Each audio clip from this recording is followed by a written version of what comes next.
Savoir dans le ministère. Et comme on n'a pas beaucoup de temps, je vais droit au but. Voici la première chose.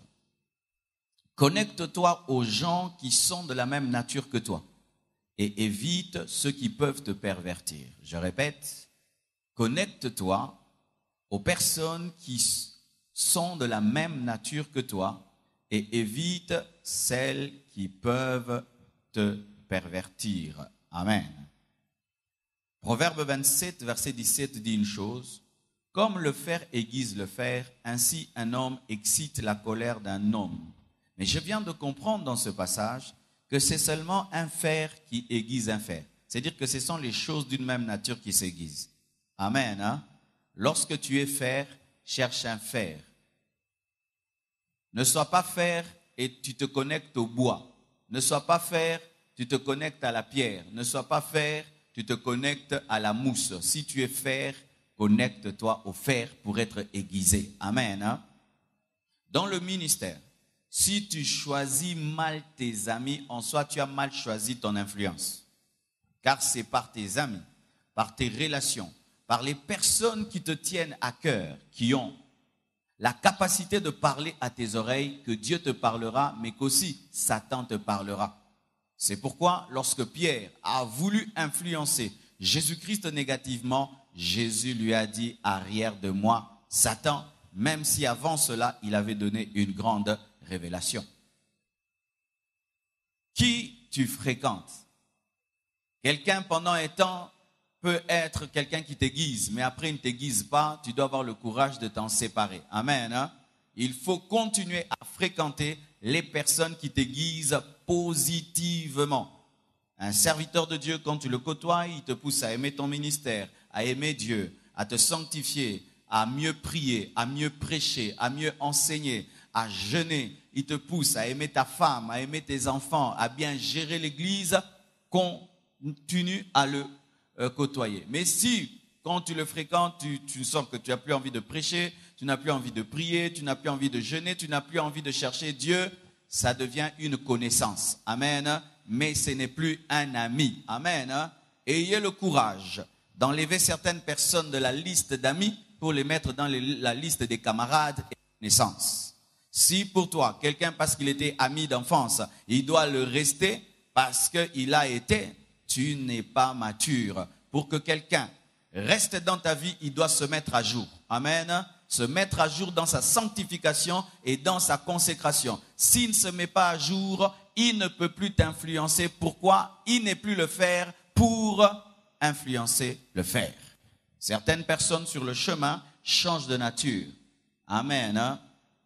La Bible dit, ne vous y trompez pas, les mauvaises compagnies corrompent les bonnes mœurs. Pas seulement dans le domaine de la vie chrétienne, mais aussi dans le ministère. Un mauvais serviteur de Dieu fera de toi un mauvais serviteur de Dieu. Et ça même, dans le domaine des pères spirituels.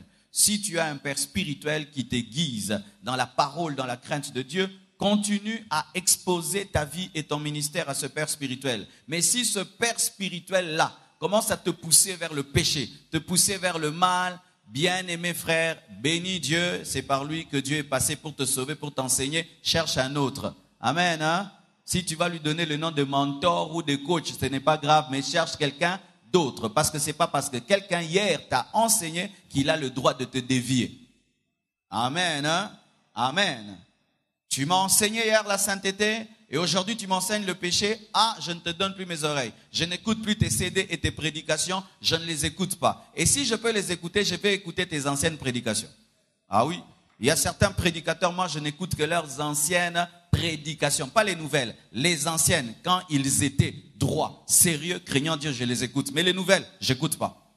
L'ancien m'a édifié, le nouveau ne m'édifie plus. Je n'écoute pas. Quand tu étais fer, je crois en toi. Quand tu deviens bois, je ne crois plus en toi. C'est le fer qui aiguise le fer. Même dans vos amitiés. Tu es un homme de sainteté, aie des amis de sainteté. Tu es un homme de consécration, aie des amis de consécration. Amen. Et si quelqu'un hier était dans la consécration, il n'y est plus, il n'est plus ton ami. Amen. Même si on va t'appeler méchant, Dieu ne fait pas de tout le monde son ami. Sur la terre, il avait combien d'amis au temps d'Abraham? Amen. Ne mettez pas les sentiments et les émotions dans l'influence. L'influence dans le ministère, c'est quelque chose de très très important. C'est pourquoi ne permettez pas tout le monde de vous influencer. Psaume 1, verset 1 le dit si bien. Heureux l'homme qui ne marche pas selon les conseils des méchants, qui ne s'arrête pas sur la voie des pécheurs et qui ne s'assied pas en compagnie des moqueurs. Dieu t'interdit même de t'asseoir en compagnie des pécheurs, en compagnie des moqueurs. Tu ne peux t'asseoir en compagnie des moqueurs et des pécheurs pour les influencer positivement. C'est à toi de les influencer, ce n'est pas à eux de t'influencer. C'est à eux de venir vers toi, ce n'est pas à toi d'aller vers eux. C'est à eux de recevoir ce que tu as, ce n'est pas à toi de recevoir ce qu'ils ont. Amen. Parce que dans le domaine spirituel, lorsque toi tu es vivant, c'est à toi de ressusciter les morts n'ont rien à te donner. Amen. Amen. Choisis bien tes amis. Et vraiment, je vous assure, dans le ministère, n'ayez pas beaucoup d'amis. N'ayez pas beaucoup d'amis. N'ayez pas trop d'amis. N'ayez pas trop d'amis. Vous savez, au début de mon ministère, j'appelais tout le monde mon ami. Mon ami, mon ami, mon ami, mon ami. Donner à quelqu'un le titre d'ami, ça veut dire trop de choses. Hein? Amen. Hein? Surtout dans le ministère. Il peut commettre des bêtises, on les met sur ta tête parce que tu l'as appelé ton ami. Amen. Hein? Appelle les gens pasteurs, apôtres. Amen. Hein? Mon ami. Ah, ils doivent remettre mon ami. Ami veut dire nous sommes semblables. Amen. Tu as le droit de choisir tes amis et tu as le devoir d'aimer tout le monde. Aime tout le monde, c'est un devoir, mais pour ce qui est des amis, tu as le droit de les choisir. Deuxièmement, ne détruis jamais un message ou une œuvre de l'esprit parce que tu ne la comprends pas ou tu ne le comprends pas. Ne détruis jamais un message ou un messager parce que tu n'y comprends rien, parce que c'est nouveau pour toi, mais observe et prie. Il arrive de fois que tu ailles quelque part. Quelqu'un prêche un verset d'une nouvelle manière. Tu ne sais pas si c'est vrai ou c'est faux. Maintenant, comme ça te dépasse, tu dis c'est le diable. Attention. Tu peux aller quelque part, quelqu'un manifeste le Saint-Esprit d'une certaine manière que tu n'as jamais vue et connue. Ne dis pas que c'est Satan. Prends le temps de prier. Il se peut que ce soit Dieu. Car des fois, nous tombons dans le piège de ne croire que Dieu n'agit qu'avec nous et il n'agit que d'une certaine manière. Si tu étais au temps de Jésus et tu vois un prédicateur en pleine prédication cracher par terre, prendre la boue et mettre dans les yeux d'un aveugle, tu vas dire que c'est Dieu? Si tu vois un prédicateur en pleine prédication, il prend les pains, il multiplie, tu vas dire quoi? Amen. Hein? Ce n'est pas parce que tu ne comprends pas que ce n'est pas Dieu. Il y a des gens qui jugent les autres en fonction des limites de leur connaissance, comme si eux étaient omniscients et omnipotents et omniprésents.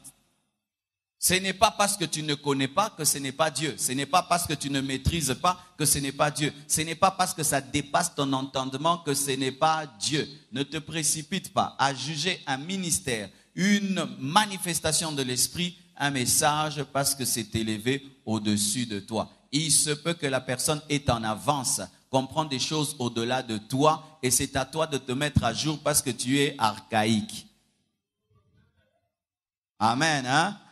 Ce n'est jamais comme ça. Nous, c'est jamais comme ça. Nous, c'est jamais comme ça. Imagine que tu es dans une église dans laquelle on ne parle jamais en langue. Toi, tu commences à parler en d'autres langues. On va dire quoi? Tu as un démon. Est-ce que tu as le démon? Non. Ce sont eux qui manquent le baptême dans le Saint-Esprit. Imagine que tu es dans une église dans laquelle on ne tombe jamais. Maintenant, tu pries, les gens tombent. On va croire que tu as la magie. Alors que ce n'est pas la magie, c'est une autre dose de la puissance de Dieu. Ce n'est pas parce que c'est nouveau et ça te dépasse que ça dépasse Dieu. Amen. Surtout en ce temps de la fin, bien-aimés, faites attention parce que Dieu a promis de faire des signes et des prodiges pour annoncer sa venue. Alors faisons attention. Ne jugeons pas trop vite et ne croyons pas aussi trop haut. Sois toujours au milieu. Tu vois, tu vas, tu pries. Seigneur, est-ce que c'est toi? S'il te dit que c'est lui, gloire à Dieu. S'il dit que c'est pas lui, gloire à Dieu. Mais ne sois pas un paranoïaque qui voit le mal partout. Un verset, Matthieu 9, versets 33 à 34. La Bible dit ceci. Le démon ayant été chassé, le muet parla. Et la foule étonnée disait, jamais pareille chose ne s'est vue en Israël. C'est-à-dire que Moïse ne faisait pas parler les muets. Élie ne faisait pas parler les muets. Amen. Tous les grands prophètes ne faisaient pas parler les muets. Et ils voient Jésus, le fils du charpentier, qui fait parler les muets. Ils disent, jamais une telle chose n'a eu lieu en Israël. Et qu'est-ce qu'ils disent? Mais les pharisiens dirent, c'est par le prince des démons qu'il chasse les démons. Pourquoi? Parce qu'ils n'ont jamais vu un muet qui parle. Pour eux, ça doit être un démon. Et aujourd'hui, quand un muet parle, c'est qui?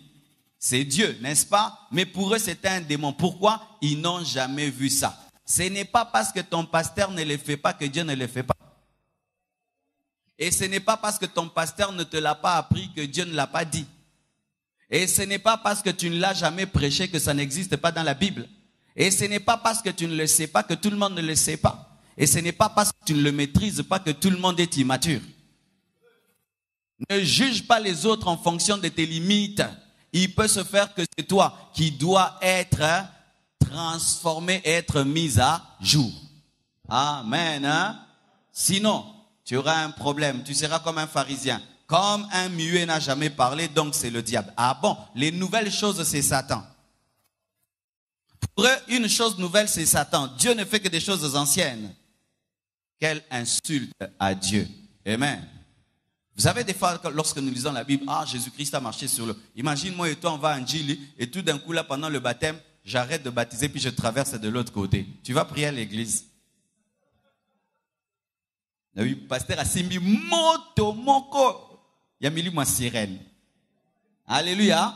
C'est pourquoi lorsqu'ils ont vu Jésus-Christ marcher sur l'eau, ils ont dit que c'est un fantôme. Et Jésus a dit, c'est bien moi, c'est bien moi. Pourquoi? C'était une nouvelle manière de se révéler à eux. Parce qu'ils étaient habitués à voir un Seigneur qui marche sur le goudron et qui marche par terre. Mais ce jour-là, il a marché pour l'eau pour leur dire, je maîtrise l'eau, je maîtrise la terre. Alléluia. C'est pourquoi fais attention lorsque tu veux créer une doctrine sur une manifestation. Ah oui, tu vois Dieu faire une manière, tu dis, Dieu ne fait que ça. Non, ne crée pas une doctrine sur la piscine, ne crée pas une doctrine sur la boue, ne crée pas une doctrine sur la multiplication des pains, mais que ce que tu vois puisse t'ouvrir à voir d'autres choses parce que Dieu fait des choses nouvelles. Amen. Amen. Regarde ton voisin, nano monagno sauté. Je vais vous donner des exemples. Au temps du réveil, il y avait un prédicateur pour guérir les malades. Vous savez ce qu'il faisait? Il crachait dans sa main et puis il prenait sa salive et puis il mettait sur les gens. Vous imaginez? Et des fois, vraiment, il crache vraiment les gros là. Et puis, au lieu de mettre l'huile d'olive, lui, il mettait sa salive. Il te touche. Si tu es muet, il te met sur la langue. Pour toi, tu trouves que c'est grave. Mais pour le muet, c'est rien. Parce que lorsque vous allez à l'hôpital, vous acceptez des produits bizarres qui vous font souffrir, qui sont très, très amers. Pour lui, maintenant, une salive. Ouais, vaut mieux une salive. Même le vaccin qu'on te donne, c'est quoi? C'est un microbe qu'on te donne pour te protéger d'un microbe. Lorsque le médecin donne un vaccin, il n'y a pas de problème. Lui, maintenant, quand il met une salive, ouint. Parce que ça guérit. Un autre, il donnait les coups. C'est-à-dire que si tu es bossu, il te tourne là, il te donne un coup sur ta bosse et puis tu es guéri. Et si tu as un goitre, il te l'arrache et tu es guéri. Maintenant, si tu rencontres un prédicateur brutal comme ça, tu vas dire que l'esprit de douceur. Ah oui, c'est parce que tu n'étais pas là lorsque Élie était en train de prier sur cet enfant se couchant sur lui. Imagine que tu vas quelque part avec un serviteur de Dieu, il veut ressusciter quelqu'un, il dort sur lui. Tu vas dire quoi? L'esprit de nécromancie.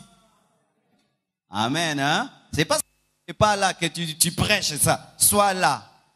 Au Kange Kisi, Eli a Simbi Kisi a Bibembe. Ce n'est pas parce que c'est nouveau que ce n'est pas Dieu. Je ne dis pas non plus que tout ce qui est nouveau, c'est Dieu. Hein? Parce qu'il y a des gens aussi qui inventent des choses, qui créent des choses. Mais faites attention lorsque vous voulez créer une doctrine sur des manifestations, comme si Dieu se limite là. Amen. L'Esprit me dit de te dire ceci. Tu vois comment tu es tellement critique par rapport aux choses nouvelles. Un jour, Dieu va commencer aussi à t'utiliser de manière nouvelle. Et tu seras persécuté par les choses nouvelles. Ainsi, tu comprendras ce que tu as fait aux autres. Imagine que Dieu te donne une onction maintenant. Quand toi, tu as l'onction, tu gifles les gens et puis ils sont guéris. Maintenant, on va te taxer de beaucoup de choses alors que c'est ta particularité. Amen. Tu vois quelqu'un seulement, chez vous, on impose seulement les mains aux gens. Maintenant, un jour, tu rencontres un prédicateur, lui, avant de prier, il souffle. Sois guéri. Ah, ça c'est quoi? Ça c'est quoi? Ça c'est quoi? Ça c'est le diable. Dieu a dit, vous imposerez les mains. Pourquoi il souffle? Pourquoi il souffle? Le souffle là, c'est quoi? Bien-aimé. Si Dieu ne t'a pas dit que c'est le diable, va prier. Va prier, tu risques d'insulter le Saint-Esprit et d'attribuer à Satan l'œuvre de Dieu. Troisièmement, travaille selon ta grâce et ta particularité, tout en t'inspirant de ce qui te révolutionne. Je répète, travaille selon ta grâce et ta particularité, tout en t'inspirant de ce qui te révolutionne. 1 Corinthiens 7, verset 7. La Bible dit, « Je voudrais que tous les hommes fussent comme moi, c'est-à-dire servir Dieu tout en étant célibataire, mais chacun tient de Dieu un don particulier, l'un d'une manière, l'autre d'une autre. » Paul, tout en voulant influencer l'Église, être comme lui, c'est-à-dire servir Dieu dans le célibat, car servir Dieu dans le célibat, c'est mieux que de le servir tout en étant marié. Non? Non? Oh. Mais c'est ce que la Bible dit, non? Alléluia. Je crois que je dois arranger là. Bibliquement, il est mieux de servir Dieu tout en étant célibataire que marié. Parce que celui qui n'est pas marié s'occupe que du Seigneur. Mais celui qui est marié doit s'occuper et du Seigneur et de sa femme et de son mari et de ses enfants. C'est pourquoi certains ont décidé de ne pas se marier pour se concentrer sur Dieu. Maintenant, eux, ils ont suivi Paul sans avoir la particularité de Paul. Amen. Si lorsque Dieu t'appelle, il te donne le don de célibat, tu es meilleur que nous. Parce que tu n'as pas besoin d'une femme et d'un mari, tu vas mieux le servir que nous. Toi, tu peux rester à l'église toute la journée jusqu'à demain, après-demain. Personne ne va te téléphoner pour dire rentre à la maison. Oh, vrai ou faux? Ah, et vous êtes choqués? Vous n'avez jamais lu votre Bible? C'est écrit, n'est-ce pas? C'est écrit. Qu'un célibataire sert Dieu mieux qu'un marié, parce que lui, il ne s'occupe que de plaire à Dieu et pas de plaire à sa femme ou à son mari. Mais non.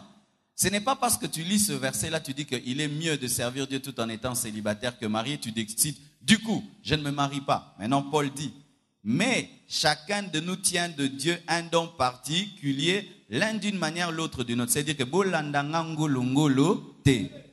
en français.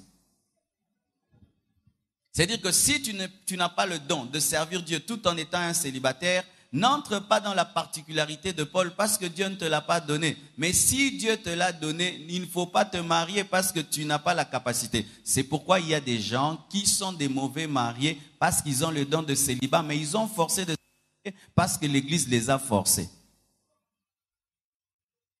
Je sens que je suis en train de dire des choses. Ah oui, je sens. Voici. Si tu n'as pas le don d'être célibataire, n'imite pas Paul, marie-toi, parce que tu vas brûler, et quand tu vas brûler, tu vas pécher. Mais si Dieu t'a donné le don de célibat, je ne dis pas le démon, arrangez-moi le micro, je ne dis pas démon de célibat, il y a aussi le don de célibat. Amen. Hein? Ces dons-là doivent revenir dans les églises, ces dons-là doivent revenir dans les églises, les dons de célibat. Mais c'est écrit dans la parole, la Bible dit que certains sont eunuques à cause du royaume de Dieu. C'est écrit dans la parole. Lorsque Jésus-Christ a parlé du mariage, les apôtres sont venus lui dire quoi? Ainsi nous comprenons que se marier c'est une chose difficile. Ah, vous savez, au moins vous avez compris. Alléluia. Imagine que Dieu ne t'appelle pas te marier et tu te maries. Tu vas faire souffrir ta femme. Pourquoi? Tu vas vivre en célibataire tout en étant marié parce que tu n'as pas l'option mariage en toi. C'est comme un téléphone qui n'a pas le vibreur mais voulait qu'il puisse vibrer. C'est l'un des problèmes dans les églises. Mon frère, Dieu peut te donner un appel où il ne faut pas que tu aies de femme. Imagine que Dieu te donne un ministère où tu dois aller tout le temps dans les forêts, 2 jours dans telle forêt, 3 jours dans une autre, et 4 jours, et 4 jours, 4 jours. Qui peut épouser une telle personne? Toi, tu ne dois pas te marier, tu vas faire souffrir ta femme.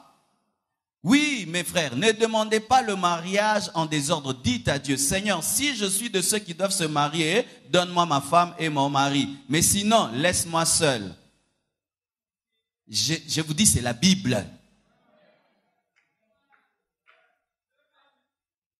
Certains, vous avez le don de célibat pendant un temps. Certaines personnes ne sont pas appelées à se marier jeunes. Elles doivent se marier vers 50 ans, 60 ans. Oui? Oh. Vous me comprendrez un jour. Écoute-moi. Certaines personnes, Dieu ne veut pas qu'elles se marient jeunes. C'est-à-dire, il veut que pendant toute ta jeunesse, tu lui donnes ta jeunesse jusqu'à ta vieillesse. Vers 60 ans, il te donne aussi un beau vieillard, une belle vieillard, et vous le servez. Il y a une servante de Dieu qui l'a fait, elle a forcé de se marier, ça n'a pas marché, son ministère était mort. C'est à 59 ans seulement que l'onction a commencé dans sa vie. Le problème, c'est ça. Nous avons un problème. Nous voulons imposer à Dieu le plan que nous avons. Mais est-ce que tu as détecté son plan? Ce n'est pas la maison de dire à l'architecte, construis-moi de telle manière. C'est l'architecte qui décide comment est-ce que la maison doit être construite. Moi, je voulais me marier à 25 ans. Je l'ai déclaré. Je ne me suis jamais marié. J'ai lié, j'ai délié. Ce n'était pas des démons. Ce n'était pas le temps de Dieu. Si en ce temps-là, je m'étais marié, mon ministère ne serait pas comme il est là. Il fallait que pendant un temps, je sois totalement concentré sur le ministère et ensuite, maintenant, avoir une femme.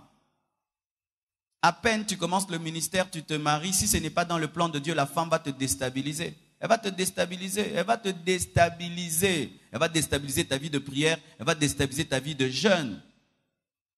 Je vous dis la vérité.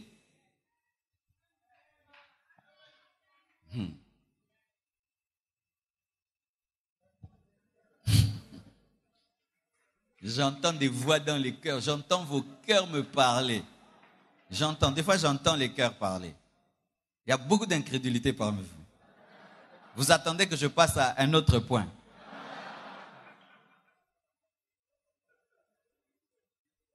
Je sens que je vais te parler encore.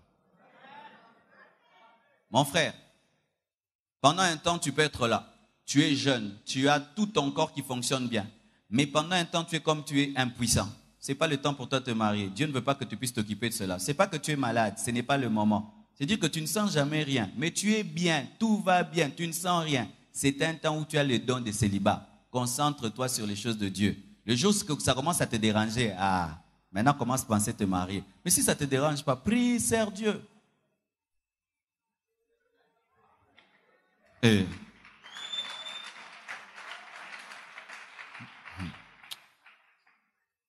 Bozabibala balate. Amen. Il y a des gens, il n'a pas besoin d'une femme. Il n'a pas besoin d'une femme. Il y a des sœurs, elle n'a pas besoin d'un homme. Vous n'allez pas dire qu'elle a des démons, non. Si c'est une servante de Dieu, un serviteur de Dieu, laissez-les tranquilles, qu'ils servent Dieu. Parce que ce qui est plus important, c'est servir Dieu. C'est servir Dieu. C'est servir Dieu. Ce n'est pas de se marier.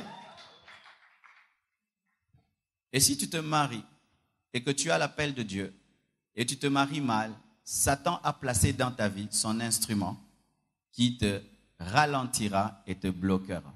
C'est pourquoi pensez au mariage qu'au temps de Dieu. Travaille selon la grâce et la particularité que tu as. Amen. Dieu ne donne pas tout dans le ministère. Tu n'as pas tout. Il y a des choses, je peux vouloir les faire, je n'ai pas ça. Il y a des choses, tu peux aimer même dans quelqu'un, j'aimerais faire comme lui. Dieu ne te donnera pas ça. Ce n'est pas tout ce que tu veux avoir que Dieu te donnera. Mais regarde un peu en toi et découvre ce que Dieu t'a donné, utilise-le. Mais tu peux être influencé par quelqu'un, révolutionné par quelqu'un, mais ce n'est pas pour autant que tu dois le singer. Amen, hein? Que tu dois le singer où tu cesses d'être toi et tu deviens lui. Reste toi, même si quelqu'un t'influence, mais tu restes toi. Il y a 2 prédicateurs américains qui m'influencent dans ma manière de prêcher, mais je ne prêche pas leur message. Je m'inspire de leur style. Je peux prendre ton style qui est ta forme sans prendre ton fond. Je garde mon fond, le message prioritaire de sainteté, mais je peux utiliser le fond de quelqu'un qui prêche la motivation. Ainsi, je prêche la sainteté comme un motivateur, mais quand tu m'écoutes prêcher, tu penses que je motive alors que je casse. Ainsi, je m'inspire, mais tout en restant moi-même. C'est comme si tu as la coque de V8, mais le moteur de V12. Amen. Hein? Tu restes un V12, mais comme tu as la forme, tu prends une forme, mais dedans tu restes toi-même. Mais ne vous dénaturez pas. Dieu t'appelle à enseigner. Tu aimes beaucoup un prédicateur, continue à enseigner. Dieu ne t'a pas appelé à prêcher, il t'a appelé à enseigner, continue à enseigner. Dieu ne t'a pas appelé à des grandes manifestations de démonstration, mais lui, il t'a appelé à prêcher, et puis il y a des choses qui arrivent dans les cœurs. Reste dans ta particularité, n'invente pas okomotindikabatu nabajidou. Amen. Ce n'est pas tout serviteur de Dieu qui est appelé quand il prie. Il y a des gens qui tombent, des gens qui crient. Ce n'est pas tout le monde qui est appelé à cela. Il y a un grand prédicateur qui a influencé le monde. D'ailleurs, lui-même, quand il prêchait, les gens même n'étaient pas baptisés du Saint-Esprit. Mais dans le domaine de la conversion, il était celui qui convertissait le plus les gens. Dieu lui a donné cette grâce. Lui, quand il prêche, il y a des conversions. Il n'y a pas de guérison, ni de baptême dans le Saint-Esprit. Et il peut dire, oh Dieu, je n'aime pas ça, donne-moi le baptême dans le Saint-Esprit. Mais c'est lui qui a influencé le monde plus que ceux qui même guérissent les malades. Amen. Hein? Des fois, tu peux aimer une telle manifestation et puis tu commences à forcer les choses, tu commences à pousser les gens et tout. Pourquoi? Parce que toi aussi, tu veux comme. Est-ce que Dieu t'a appelé à être comme? Le jour que le cerveau devient l'estomac, tu meurs. Le jour que l'estomac devient le cerveau, tu meurs. Chacun doit rester dans sa ligne parce que nous sommes un corps et le corps n'est pas fait d'un membre, il est fait d'un ensemble de membres qui sont particuliers. Amen. Quatrièmement, n'oublie jamais pourquoi Dieu t'a appelé et ce qu'il t'a dit dès le départ. N'oublie jamais pourquoi Dieu t'a appelé et ce qu'il t'a dit dès le départ. Tu arrives à la ligne de départ d'un marathon. On te dit c'est un marathon. Amen. Hein? C'est un marathon. C'est ça la parole, c'est un marathon. Mais le terrain, c'est un terrain de sprint aussi parce que dans le terrain, on peut faire et le sprint et le marathon. Mais on t'a dit au départ, c'est un marathon. Maintenant, quand on dit 1, 2, 3, toi, tu commences à détaler. Tu détales donc de toutes tes forces. Après 20 minutes, tu es KO. Les autres, qu'est-ce qu'ils font? Ils continuent lentement, lentement parce qu'ils doivent tourner le terrain 10 fois. Tu vas échouer. Pourquoi? Tu n'avais pas bien entendu au départ. N'oublie jamais ce que Dieu t'a dit au départ. Moi, au départ, j'ai entendu « Prêche à mon peuple la sainteté ». Alors, quoi que j'entende, quoi que je fasse, je dois toujours revenir à la sainteté parce que c'est ce que j'ai entendu au départ. Un appelé qui oubliera sa mission parce que ta mission est dans la voie. Dieu dit à Moïse, va libérer mon peuple. Maintenant, lui, il arrive en Égypte, il devient l'ami de Pharaon. Dieu l'avait appelé à être l'ami de Pharaon. Dieu l'avait appelé à libérer son peuple. Qu'est-ce que Dieu t'a dit au départ? C'est pourquoi quand Dieu te parle, écris toujours. Parce qu'après des années, tu peux oublier. Écrivez ce que Dieu vous dit, écrivez. Ayez des cahiers, écrivez. Et un jour, tu relis pour voir si tu es en train de faire ce que Dieu t'avait dit au départ. 2 Rois 17, verset 38 dit, « Vous n'oublierez pas l'alliance que j'ai faite avec vous et vous ne craindrez point d'autre Dieu. » Vous n'oublierez pas l'alliance que j'ai faite avec vous. Cinquièmement, ne te considère jamais comme un chômeur, car le ministère est un travail. Oh, dites amen. Ne te considère jamais comme un chômeur, car le ministère est un travail. Beaucoup de gens, quand ils reçoivent l'appel de Dieu, on dit que maintenant tu es devenu un chômeur. Est-ce que là je chôme? Depuis le matin, moi j'ai chômé. J'ai chômé moi. Je ne suis pas un chômeur. Je ne suis pas un chômeur bien payé. Je suis un travailleur. Amen. Hein? Le professeur, qu'est-ce qu'il fait? Il parle. Moi aussi, je parle. L'avocat, qu'est-ce qu'il fait? Il parle. Moi aussi, je parle. Le président, qu'est-ce qu'il fait? Il parle. Moi aussi, je parle. Les députés, qu'est-ce qu'ils font? Ils parlent. Moi aussi, je parle. Les sénateurs, qu'est-ce qu'ils font? Ils parlent. Moi aussi, je parle. Maintenant, lui, il parle. Et puis, sa vie est bien. Moi, parce que j'ai parlé de l'évangile, si ma vie va bien, j'ai volé. Ah, donnez-moi la main. Frère, Dieu t'appelle au ministère. Ne te considère jamais comme un chômeur. Tu es un travailleur. Et si par ton travail, Dieu te bénit, tu le mérites. Tu le mérites parce que tu as travaillé. La Bible dit que l'ouvrier mérite son salaire. On ne muselle pas la vache qui fout le grain. La Bible. Amen. Hein? C'est pourquoi si tu es fiancé même à une sœur, tu vas prêcher quelque part. Après avoir prêché, on t'est béni. Prends même le peu qu'on t'a donné. Donne-lui ça. Sera on a fier. Et ça signe à ma bé. Alors respecter. Quand tu as chômeur, mouillé, bah ma bonne ça. Donnez-moi l'amen. Je sais ce que je dis. Il y a des sœurs qui veulent épouser les hommes de Dieu, mais qui ont honte de l'argent du ministère. Mais maintenant, si tu épouses quelqu'un qui travaille là où on vend les pains, tu n'as pas honte de l'argent du pain. Et toi, si tu travailles là où à Vodacom, tu n'as pas honte de l'argent des unités. Tu épouses quelqu'un qui travaille à la régie des eaux, tu n'as pas honte de l'argent de l'eau. Maya maït. Les hommes bon à maït. Au bas n'a directeur de la régie des eaux, bon à maït. C'est bon à maït. Mon mari est directeur à Covadis, bon à mapa. Bon ya mapa.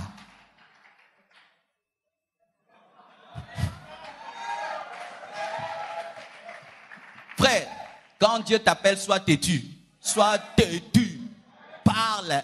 Paul défendait son ministère. Il défendait son ministère. Tu ne me complaiseras jamais par ton travail. Parce que moi, je sais que je bosse. Je ne suis pas un chômeur. Parce que si on te dit de faire mon travail, tu vas mourir. Tu vas mourir. Si c'est facile d'être pasteur, viens me remplacer ici pendant 1 mois. Et que cette église continue à grandir. Si c'est facile, viens nous prêcher. Enseigne-nous dimanche 3 cultes. Et puis prêche encore, et prêche encore, et prêche encore, et prêche encore. N'est-ce pas que prêcher, c'est comme faire une dissertation? Maintenant, une dissertation où on t'a inspiré. Rien que ta dissertation, quand tu devais faire ton examen d'état, tu vois comment tu avais préparé ça? Mais nous, on a dissertation dimanche, mercredi, vendredi. Mais toujours le même livre maintenant. Maintenant, tu fais la dissertation des gens qui ont déjà écouté les anciennes dissertations. Amen, hein? Parce que qu'est-ce qui se passe si dans le ministère, Dieu commence à te bénir? Oh, regardez, c'est un voleur.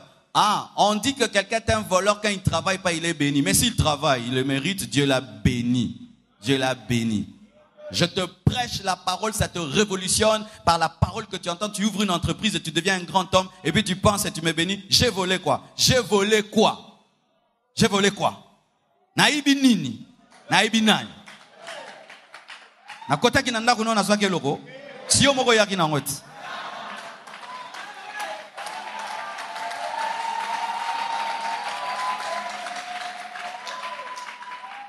Amen, hein?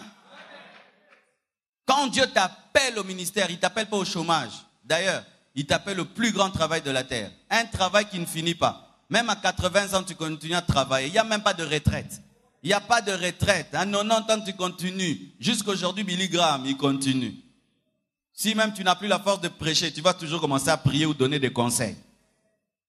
Tu vas continuer à intercéder. Le ministère, c'est un travail. Un travail pour les âmes et pour les esprits. Et tu as un patron, mais un patron invisible. Et ce n'est pas parce que ton patron ne se voit pas que ton travail n'est pas un travail. N'est-ce pas qu'il y a des gens qui travaillent dans des compagnies, ils n'ont jamais vu le boss? Vrai ou faux? Il y a des gens qui travaillent à Mobile, mais n'ont jamais vu le premier là de Mobile. Jamais. Est-ce que ça fait qu'ils ne travaillent pas? Amen. Hein? Alors, lorsque aussi tu sais que le ministère c'est un travail, tu dois accepter aussi de souffrir. Il y a des gens, il est fatigué de travailler, maintenant il dit, je vais servir Dieu comme ça, je ne travaille pas. Tu te trompes, c'est là où il y a le plus grand travail. Chasser des fois un démon, ça prend 4 heures du temps. 4 heures, c'est comme une opération. Munganga koti bloc opératoire, depuis 2 heures jusqu'à 6 heures pour opérer quelqu'un. Et maintenant, un homme de Dieu commence à chasser un démon de 2 heures jusqu'à 6 heures. Où est la différence? Lui, il a fait une opération physique. Moi, j'ai fait une opération spirituelle. Lui, c'est parce qu'il a porté des gants, une robe blanche. Moi, j'ai porté la robe de la sainteté et les gants de l'onction. Et oui, je lui ai aussi mis des antibiotiques parce que je l'ai dit de se repentir avant. Et aussi, j'ai fermé la plaie parce que je l'ai scellé du sang de Jésus-Christ et du feu du Saint-Esprit. Et puis il était convalescent. C'est pourquoi je lui dis de continuer à écouter la parole de Dieu afin qu'il soit fortifié par les vitamines spirituelles.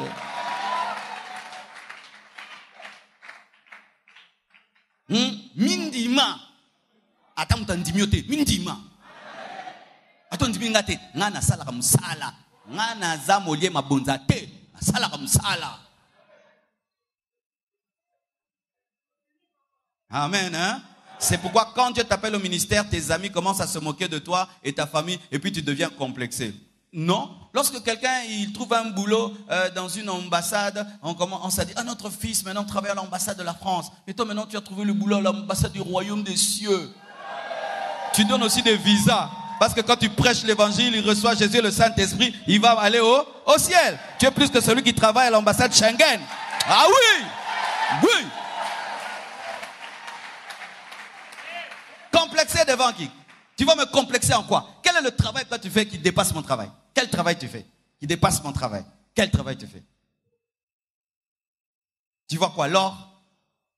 Les diamants? Ma banga. Mais moi je présente le soleil de la justice. Celui qui a créé l'or, je parle de lui. Bien-aimé, quand Dieu t'appelle, respecte ton travail. C'est un travail noble. Plus qu'un avocat, plus qu'un médecin, plus qu'un sénateur, plus qu'un député, plus qu'un président de la République, plus que... C'est le plus grand travail sur toute la terre, servir Dieu. C'est le plus grand travail du monde entier. Amen.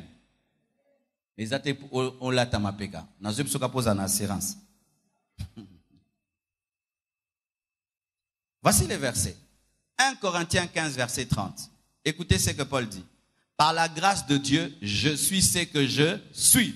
Ce n'est pas l'orgueil, c'est l'assurance. Et sa grâce envers moi n'a pas été vaine. Loin de là. J'ai travaillé plus que tous. J'ai fait quoi? Paul dit j'ai fait quoi? J'ai travaillé. Est-ce qu'il a dit j'ai chômé? J'ai travaillé plus que tous. Non pas moi toutefois, mais la grâce de Dieu qui est avec moi. Lorsque tu sais que c'est un travail, sois aussi humble, parce que c'est la grâce. 1 Timothée 3, verset 1. Cette parole est certaine. Si quelqu'un aspire à la charge d'évêque, il désire une œuvre excellente. Colossiens 1, verset 29. C'est à quoi je travaille en combattant avec sa force qui agit puissamment en moi. Je travaille. Un serviteur de Dieu, un ministre de Dieu n'est pas un chômeur, c'est un travailleur et il fait une œuvre excellente. Acclamons le Seigneur.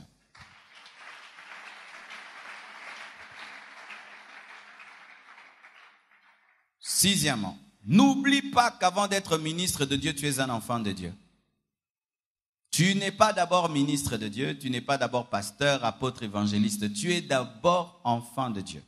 Dieu t'appelle d'abord au salut, ensuite il t'appelle au ministère. L'appel au salut vient avant l'appel du ministère et l'appel au salut est plus important que l'appel au ministère. Car souvent, ceux qui ont l'appel de Dieu, si tu l'appelles frère, il est fâché. Non, je suis le frère Marcelo. Je suis frère Marcelo. Et puis ensuite, je suis devenu pasteur, mais je suis d'abord frère Marcelo. Nous, jusqu'à une époque, on appelait notre pasteur frère Capé, frère Capé. C'est pas parce que quelqu'un t'appelle frère qui te manque du respect, tu es un enfant de Dieu. Mais c'est vrai, il y a certains qui aiment appeler les hommes de Dieu frères, pas dans le sens que frère en Christ, c'est seulement pour te diminuer. Là, c'est mal. Si tu appelles les hommes de Dieu frères, pas dans l'esprit que c'est ton frère en Christ, seulement pour le diminuer, c'est mal. Mais si quelqu'un t'appelle frère et tu es pasteur, ben c'est normal, tu es un frère. Amen, hein? Tu es un frère. Matthieu 8, 18, verset 3 dit, Matthieu 18, verset 3, je vous le dis en vérité, si vous ne vous convertissez et si vous ne devenez comme les petits enfants, vous n'entrerez pas dans le royaume des cieux. Tu es d'abord un petit enfant. Amen. Hein? Ça, il a dit à ses disciples. Jean 13, 33. Mes petits enfants, je suis pour peu de temps encore avec vous. Il dit mes petits enfants. À qui? À Pierre. Amen. Hein? Il appelle Pierre mes petits enfants. Même si tu es apôtre, Dieu t'appelle mon petit enfant. Même si tu es archibishop, mon petit enfant. Amen. Pourquoi? Ça va te garder humble. Un jour, j'ai posé la question à un pasteur qui a fait beaucoup d'années dans le ministère, en gardant la constance et la crainte de Dieu. J'ai dit, pasteur, quel est ton secret? Il dit, j'ai fait l'effort de rester un enfant de Dieu. Parce que si je m'accroche à mon ministère, je peux tomber dans l'orgueil. Mais quand je fais l'effort de rester un enfant de Dieu se sanctifie, il médite la parole, il prie. Alors je mène une vie chrétienne normale d'abord, avant d'être pasteur. Amen. Ne soyez pas très attachés à vos titres, à vos ministères d'abord. Vous êtes des enfants de Dieu. Un enfant de Dieu a besoin de prier, toi aussi tu as besoin de prier. Il a besoin d'adorer, toi aussi tu as besoin d'adorer. Il a besoin de communion fraternelle, toi aussi. Tout ce dont un enfant de Dieu a besoin, tu en as besoin. Ce n'est pas parce que tu es devenu serviteur de Dieu que toi, tu n'as plus besoin de la vie chrétienne normale. Ça va te tuer. Ça va te tuer. Amen. Hein? Ou tu n'as plus besoin de prier, tu n'as plus besoin de méditer, tu n'as plus besoin de te sanctifier parce que tu es serviteur de Dieu. Septièmement, ne pense jamais être arrivé et fixe-toi toujours des nouveaux objectifs à atteindre. Ne pense jamais être arrivé. 1 Corinthiens 9, verset 26. Moi donc je cours, non pas comme à l'aventure, je frappe, non pas comme battant l'air. Paul dit encore, je cours vers le but pour remporter le prix de la vocation céleste de Dieu en Jésus. Alléluia. Il dit, oubliant ce qui est en arrière et me portant vers ce qui est en avant, je cours. Si tu veux rester stable dans le ministère, chaque fois que tu atteins un but, fixe-toi un autre but. Quand tu atteins un but, fixe-toi un autre but. C'est pourquoi vous avez vu à la compassion, on a eu un culte. Le premier culte se remplit et puis on fait un deuxième. Le deuxième se remplit, on fait un troisième. Le troisième, on va déménager. On déménage, on construit un temple de 6 000 places, 7 000 places. Ça se remplit, on fait 2 cultes, et puis un autre, on ouvre des extensions, on va gagner les âmes. Pourquoi? Il faut toujours avoir un objectif. Quand tu n'en as plus, tu vas mourir. David est tombé dans l'adultère lorsqu'il n'avait plus d'objectif. C'est quand il a vu Bathsheba. Bathsheba existe toujours, mais c'est l'activité qui t'empêche de la voir. Alléluia. Bathsheba, elle existe toujours. Mais c'est quand tu penses que tu arrives, c'est quand tu vas remarquer Bathsheba. Mais un homme qui court ne remarque pas Bathsheba. C'est l'homme qui s'arrête qui voit Bathsheba. Si tu ne veux pas voir Bathsheba, continue à courir, tu ne la verras pas. Mais si tu dis je suis arrivé, tu verras Bathsheba, tu tomberas. L'une des choses qui tue dans le ministère, c'est lorsqu'on pense avoir tout fait. Je suis arrivé. Ou maintenant tu commences à regarder, oh gloire à Dieu, vous voyez, le travail a battu. Tu es vivant et tu es arrivé. Jusqu'à la mort, tu dois continuer à courir. La Bible nous révèle que Paul courait, mais il sait que bientôt il va mourir. Mais il continue à travailler, il oublie toutes les églises qu'il a implantées. Mais quand maintenant tu commences à te promener, regarder le royaume, c'est quand tu vas tomber. Amen. Hein? Aie toujours des objectifs.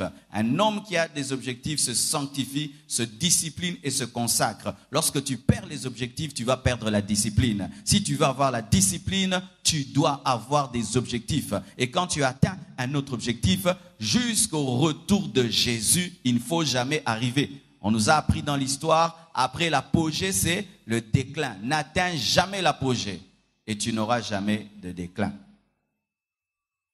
Huitièmement, ne permets pas aux fidèles de te diviser ou de te monter contre un autre serviteur de Dieu ou de te séparer d'un autre serviteur de Dieu.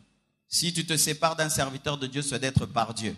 Mais ça ne doit pas être un fidèle qui vient te dire des mauvaises choses sur tel homme de Dieu et puis tu t'en sépares, ou un fidèle qui vous met en compétition. Amen. Hein? Parce que des fois, les fidèles, ils sont comme ça. Ils te disent, ah, lui, il prêche plus que toi. Ah, lui, il a l'onction plus que toi. Lui, il a dit du mal de toi. Et puis, tu prends une décision contre quelqu'un. Ne faites jamais ça. Amen. Paul dit ceci. 1 Corinthiens 1, verset 11 jusqu'à 13. Car mes frères, j'ai appris à votre sujet, par les gens de Chloé, qu'il y a des disputes au milieu de vous. Je veux dire que chacun de vous parle ainsi. Moi, je suis de Paul, moi, je suis d'Apollos, et moi de Céphas, et moi de Christ. Christ est-il divisé? Paul a-t-il été crucifié pour vous? Ou est-ce au nom de Paul que vous avez été baptisés? Les gens ont des fan clubs. Fan club Paul, fan club Apollos, fan club Céphas. Paul, lorsqu'il vient, il casse tous ces fan clubs. Il dit, il n'y a pas Paul, il n'y a pas Apollos, il n'y a pas Céphas, il n'y a que Christ. Amen. Ne crée pas des fan clubs dans le ministère où tu considères les gens qui te suivent comme si ce sont tes personnes à toi qui t'appartiennent. Lorsque tu fais ça, tu ne voudras jamais que quelqu'un qui te suit puisse louer le ministère de quelqu'un d'autre ou reconnaître le ministère de quelqu'un d'autre. Et là, ça peut vous créer des divisions. Dieu te confie des âmes, mais ces âmes ne t'appartiennent pas. Amen. Ces âmes ne sont pas à toi. Kokangera jamais mundimi boué. Amen. Orozoba blessure intérieure. Vrai ou faux? Pour parce que quand vous décidez de nous quitter, vous nous quittez, n'est-ce pas? Vous nous quittez sans émotion ni état d'âme. Nakei, ok. Tu te soucies même pas si ce pasteur aura mal au cœur, le pasteur vraiment, il va plus me voir. Non, quand tu ne te retrouves pas, je m'en vais, tu t'en vas. Maintenant, ce kanga qui est boué, tu auras des blessures intérieures. C'est quand vous voyez un homme de Dieu, il n'aime plus les fidèles, il n'aime plus personne pour voir. Oh, pas yokende. Oh, pas yokende. Ok, non, l'ingabinote, yokende. Quand Dieu te confie des gens, ces gens appartiennent à Dieu. Il en fait ce qu'il veut. Et si tu t'en appropries, tu auras des blessures. Et je vous assure, moi, au début du ministère, j'avais des blessures. J'avais tellement eu de blessures jusqu'à ce que mon cœur est devenu comme les genoux d'un paralytique. Vous voyez les genoux des paralytiques, ils ne se blessent plus. Quand tu es là, je t'aime beaucoup. Mais si Satan veut passer par toi pour me blesser, je refuse. Je dois continuer ma course. Sinon, je vais mourir d'hypertension et de gastrite. Pardon. Amen. Hein? Parce que si certains, quand vous quittez les hommes de Dieu, vous les quittez avec l'intention aussi de les blesser. Quand tu quittes une église, quitte calmement. Amen. Mais ne quitte pas et tu blesses la personne. J'ai quitté parce que tu n'as pas de l'onction. Lui, il a l'onction plus que toi. Tu sais dans quel état tu le laisses. Amen. Hein? Dans quel état tu le laisses. Si tu t'en vas seulement calmement. Mais ne blesse pas. Et si tu ne veux pas être blessé, ne considère jamais une personne comme t'appartenant. Sinon un jour, tu auras la blessure lorsqu'elle s'attachera à une autre personne. Parce que les hommes, ils sont terribles, ils sont changeants. L'homme est changeant. Vous voyez les disciples de Jean-Baptiste, hein? Quand il n'y avait que Jean-Baptiste, mais quand Jésus est venu, Baptiste Jean. Heureusement que Jean avait la révélation. Quand on lui dit, celui que tu as présenté baptisé, il baptise plus de disciples que toi, il a dit, l'homme ne reçoit que ce qui lui est envoyé du ciel. Abonné ba jalousie. Amen. Hein? Ne permets jamais aux fidèles de te monter contre un serviteur de Dieu. Un fidèle vient te dire des choses sur un serviteur de Dieu. Tu ne vérifies pas, du coup, tu prends des décisions. Prends le temps de vérifier. Parce que les fidèles, ça parle. Les gens parlent. Il t'a dit ça. Il t'a cassé dans sa prédication. Il y a des gens qui sont là. Pendant que je prêche, ce que j'ai dit là, il a dit, il est en train de parler de tel, mais il n'a pas cité son nom. Et puis quand il va sortir ici, le pasteur Marcelo Abomio. Koboma, wana Koboma. Conférence Nyo Sezeki Yo. Et puis, lui ne vérifie pas. Il prend une décision. On m'a cassé là-bas. Faites attention. Amen. Hein? Ne permets jamais qu'un fidèle te sépare d'un autre serviteur de Dieu. Prends le temps de vérifier les choses toi-même et de prier toi-même. Amen. Une autre chose. Ça, vraiment, c'est très important. Pose-toi toujours ces questions. Après avoir servi Dieu. Pose-toi toujours ces questions. Souvent, les hommes de Dieu ne se posent pas ces questions. Parce que je me dis vraiment que si nous nous posions ces questions, on n'aura même pas besoin de nous enseigner sur l'éthique. Ces questions vont nous pousser à l'éthique. Voici ces questions si simples et profondes. Où irai-je après mon ministère quand je vais mourir? Ce travail que je fais, si Dieu me prenait, est-ce qu'il va continuer? Suis-je en train de bâtir sur moi ou sur Jésus? Le travail que je fais, est-ce qu'il va subsister après moi? Une autre question que tu dois te poser. Quel héritage spirituel je vais laisser au corps du Christ quand je partirai? Quel héritage? Paul nous a laissé des épîtres. Luc nous a laissé les actes des apôtres et l'évangile. Qu'est-ce que tu laisseras quand tu quitteras la terre comme héritage au corps du Christ? Est-ce que Dieu, au dernier jour, va t'approuver? Est-ce que Dieu va dire, selon Matthieu 25, verset 23, « Bon et fidèle serviteur, entre dans la joie de ton maître. Est-ce que vous vous posez ces genres de questions? Moi, je vous assure, mes frères, c'est parmi les questions qui me hantent tous les jours de ma vie. Je peux venir prêcher ici. Ah, la conférence a été réussie, la première. Oh, waouh, formidable. C'est bien tout ça. Mais après, est-ce que le Dieu que j'ai prêché, lui, il me récompensera? Est-ce qu'après, dans l'autre côté là, est-ce que j'aurai la récompense de ce que je fais sur la terre? Si Dieu nous prenait, est-ce que cette église-ci va continuer ou elle va mourir? Alors, pour qu'elle puisse continuer, que dois-je faire déjà maintenant que je suis vivant? Je dois la bâtir sur le roc qui est Jésus, pas sur moi.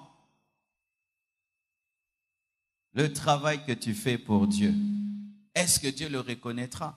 Savez-vous qu'il y a des principes dans le royaume de Dieu pour que Dieu reconnaisse une chose? Il faudrait que ce soit bâti sur le roc qui est Jésus et il faudrait que tu aies des motivations pures. Si ta motivation est impure, Dieu ne te récompensera pas.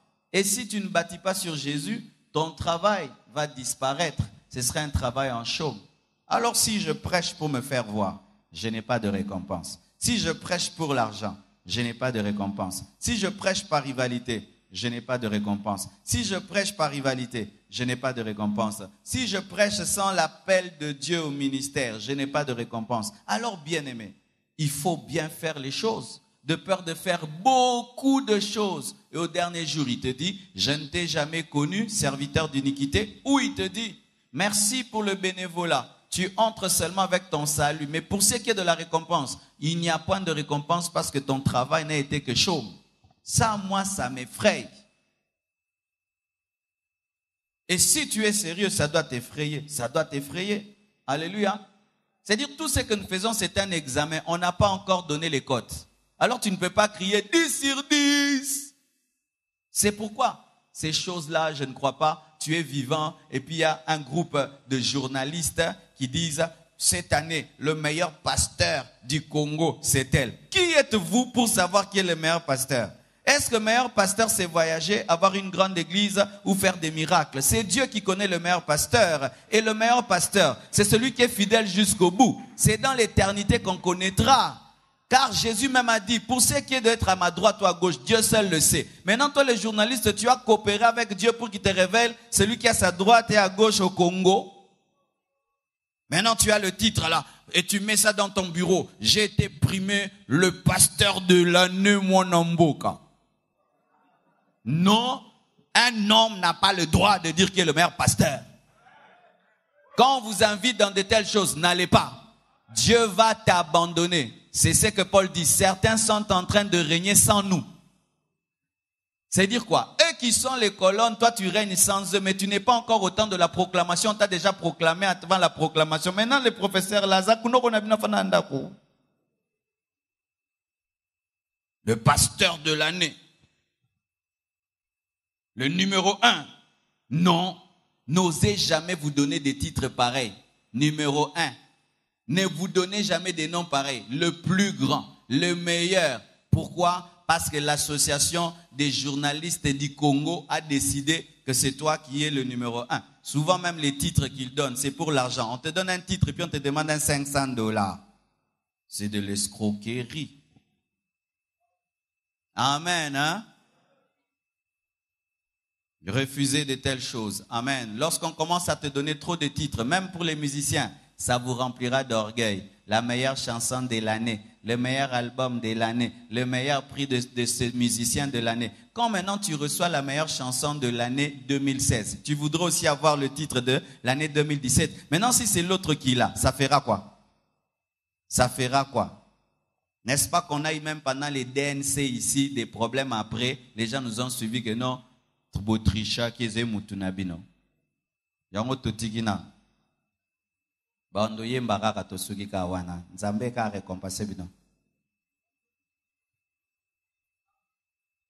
Amen.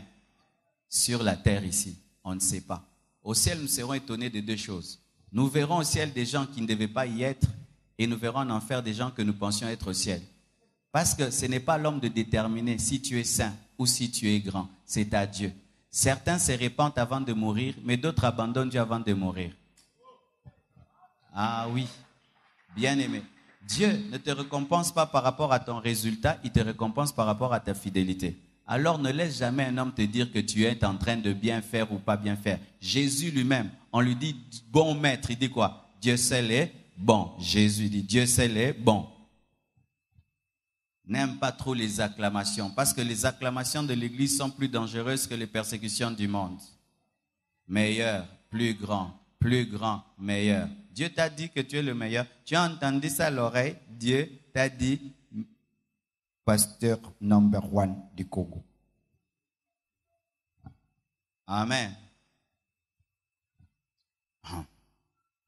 Vous savez, nous, quand on avait reçu l'onction à l'église, les gens qui nous avaient tués, c'était les fidèles. Et vraiment, les fidèles, vous avez une spécialité à tuer les gens. Vraiment, vous avez ça. Comment vous faites? On était là avec le pasteur. Tu finis de prêcher, ils te suivent toujours après que tu aies prêché.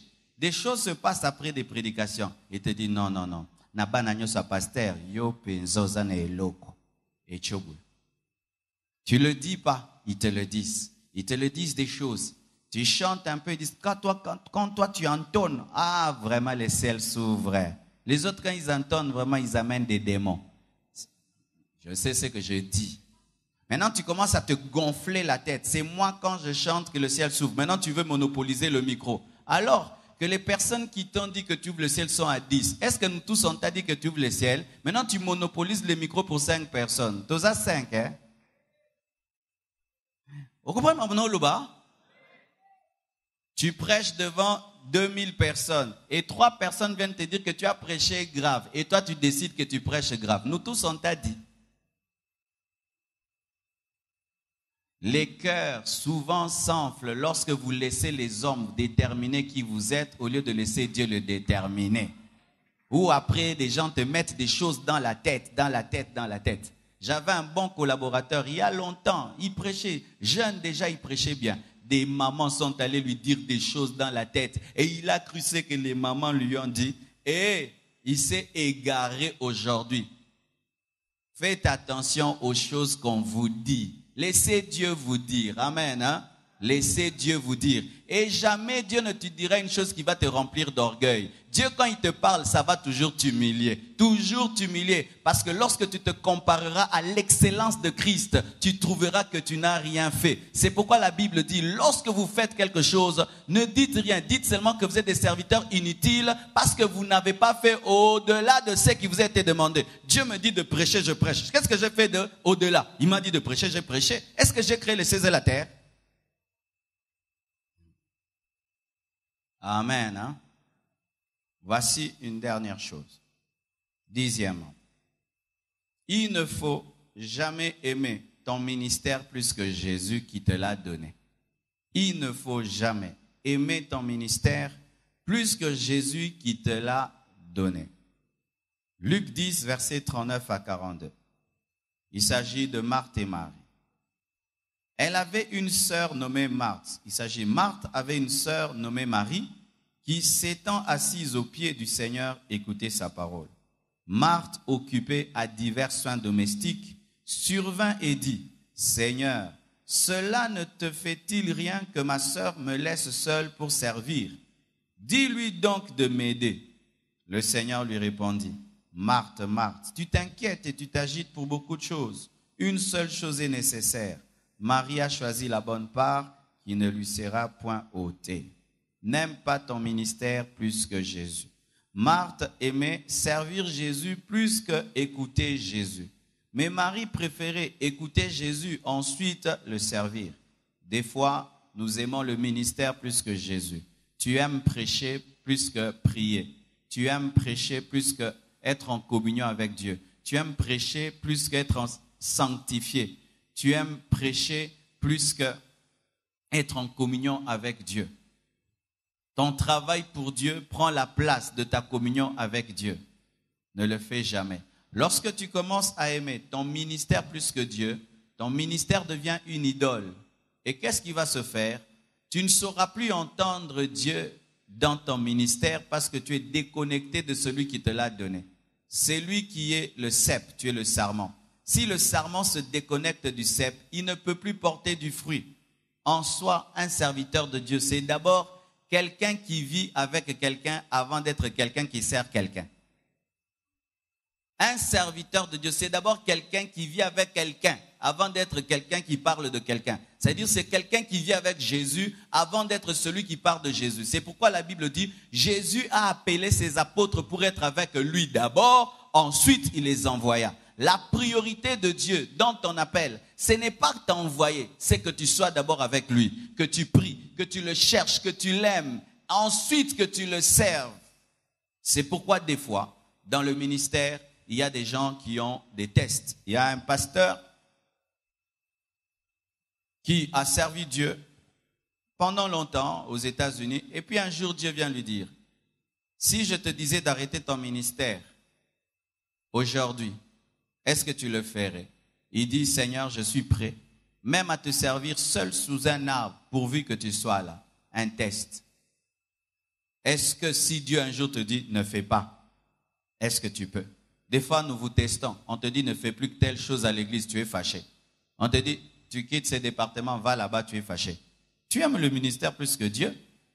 On est en train de te former à ne pas t'attacher au service, mais à t'attacher à Dieu, mais tu te fâches pour le service. Tu ne comprends pas. Ce qui est important, ce n'est pas le travail. Ce n'est pas servir aux cuisines. Ce qui est important, c'est écouter la parole. Amen. Hein? Quand tu viens à l'église, tu ne viens pas servir d'abord, tu viens écouter. Mais quand maintenant tu n'aimes plus écouter, tu aimes servir, tu ne sais plus ce que tu es venu faire. Tu es devenu Marthe et tu vas rater les révélations qu'on reçoit sur les pieds qui sentent mauvais, car Jésus marchait à pied. Tu peux fuir l'odeur des pieds de Jésus et de sa bouche derrière la bonne odeur de la cuisine. Mais ce n'est pas l'odeur parfumée de la cuisine qui donne des révélations. C'est la bouche puante et les pieds puants. C'est pourquoi moi souvent j'ai pitié de mes enfants qui sont à la sécurité, de mes enfants qui sont au protocole. Des fois des diacres qui sont là pendant que nous on est en train de travailler. Des fois ils doivent être là-bas, des fois l'administration et tout. Faites très attention. Parce que vous pouvez être en train de faire tous ces travails-là, mais ne pas écouter la parole. Lorsque tu fais tout ça, rassure-toi que tu ne rates pas la parole. Pourquoi? Moi, j'ai été protocolaire. Moi, j'ai été dans les gens qui sont dehors pendant que les autres sont en train de prier. Et je vous assure, tu rates beaucoup. C'est pourquoi, moi, je conseille que dans les départements des protocoles, qu'il y ait des tours et des sécurités. Il y a un tel dimanche, c'est vous. Et puis les autres, pour écouter, pour y quitter l'église au pain ou à bisotokotalo, quand ça sévère. Ah oui, nous on est en train d'écouter la parole, toi tu gardes nos voitures. Ah oui, vous devez faire des tours. Pourquoi? Parce que tu n'as pas écouté cette parole. Alors tu dis non, moi je fais la sécurité au premier culte, mais au deuxième culte j'entre. Mais toi sécurité, premier, deuxième, troisième, libanda okeng la mitu kanabiso. Yakina. Et pas un kenge la mituka. Waneza distraction munene. Et il y a des gens, je peux parler. Lorsque quelqu'un aime la parole, il va parler à son président. Président, je n'ai pas écouté la parole. Au deuxième culte, j'entre. Mais si tu fuis, écouter la parole derrière le travail, oh, profitez na simanango. Nabando kenge la. Appelle à kokenge les alaka.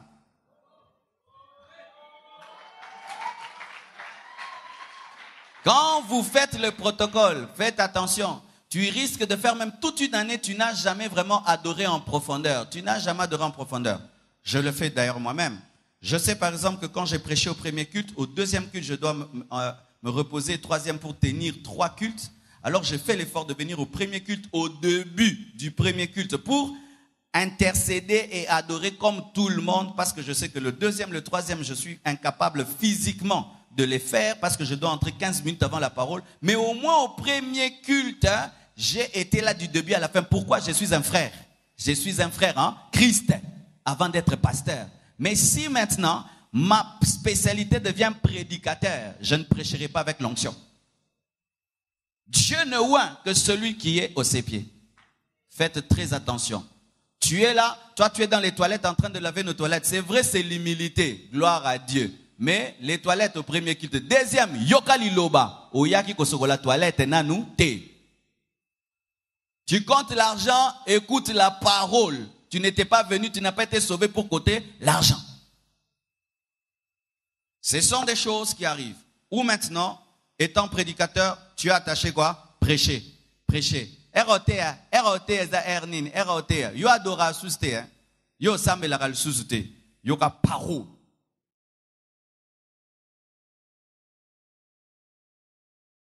Des prédicateurs qui ne donnent plus l'offrande. S'ils prêchent, ils ne donnent pas l'offrande. Il y a que personne n'a parole. N'a pas ça déjà les loba, n'a pas ça son bon. Ne faites pas ça chez vous. Que Dieu vous bénisse abondamment.